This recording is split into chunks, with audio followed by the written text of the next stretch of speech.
गुफ्तगू को जितना मोहतात करोगे, जितना गुफ्तगू को कम करोगे ना, आप उतने मैच्योरिटी की तरफ जाओगे। मैच्योरिटी किसी एज का नाम नहीं है कि 50 साल में आके कोई बंदा मैच्योर होता है। मैच्योरिटी इज़ अ नाउन, ठीक है ना, ये एक खसलत है, ठीक है। खसलत मीन आप अपने फैसले खुद करो। खसलत मीन गलती होगी है माफ़ी मांगो। खसलत मीन किसी की कामयाबी पे ताली बजाओ। इसको मैच्योरिटी कहते हैं।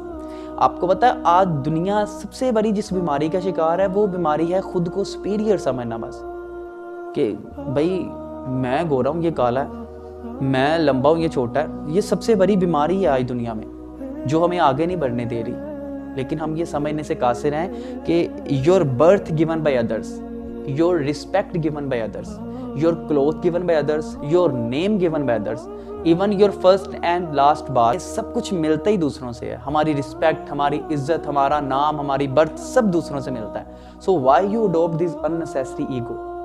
हमने इस ईगो को क्यों रखा हुआ है? वो कहते हैं ना कि जब अना बेतहाशा हो तो फिर क्यों ना तमाशा हो। फिर तमाशा होता है ना, आप रिलेशनशिप में अच्छे हो। अना वाला बंदा कभी एक अच्छा लीडर नहीं बन सकता।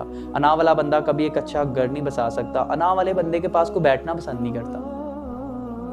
नो, आप बड़े इंसान तब हो जब आपसे मिलने वाला इंसान खुद को छोटा महसूस ना करे।